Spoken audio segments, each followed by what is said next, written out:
Mahilig ka ba sa mga pagkain kutkutin at crunchy at kahit na ilang araw na, hindi pa rin siya kumukunat? Ops, ops, ops, hindi ito turon saging. Kung hindi, turones de mani. Oo, bes, hindi ka nagkakamali ng dinig. Hindi ito turon saging kung hindi turones de mani.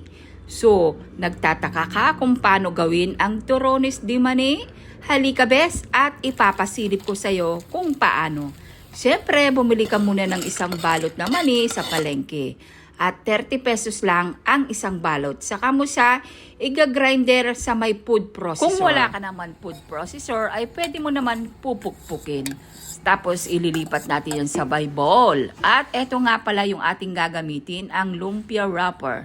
Pagkatapos mong nagiling bes yung ating mani, ay hahaluan mo siya siyempre ng sugar. Ayan, pagkukunbayan mo lang sila. Pagkatapos, ito pala yung ating lumpia wrapper. Hahatiin mo lamang po sila ng dalawa. Tapos ito yung ating pampadikit sa ating lumpia wrapper para madaling dumikit at hindi bumuhaghag. So heto na, kailangan na tayo magbalot. Maglagay ka ng kaunti sa may lumpia wrapper, saka mo siya iro-roll at babalutin na parang ganyan. Yung pandikit po natin dito, yung all-purpose flour or arena, lagyan mo ng tubig. Yun ang pandikit mo, bes.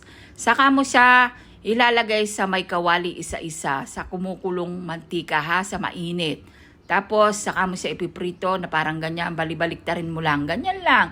Siya nga pala, ito yung ating tinatawag na sesame seed or linga. So, ang ginagawa ko dito, niluluto ko muna ng kaunti, pinapadaan ko sa mainit na kawali, ganon.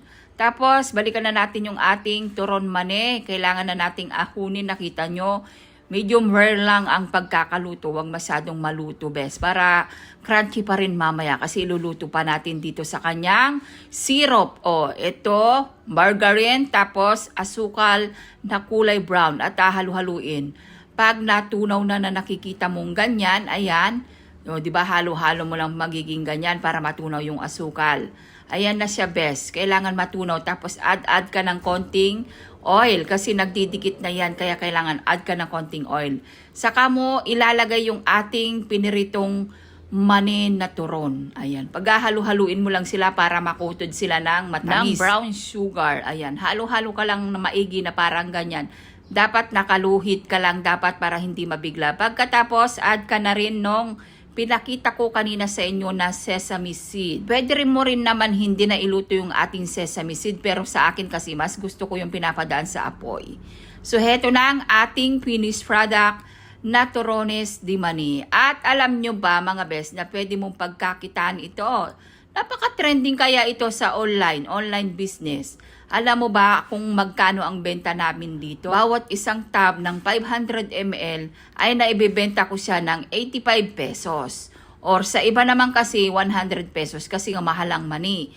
At matrabaho po ito. At kung nakaabot ka sa pinakahuli nitong dulo ng aking video, pwedeng mag-comment down below at sabihin mo kung saan lugar mo napanood ang aking video. So ayun lang bes.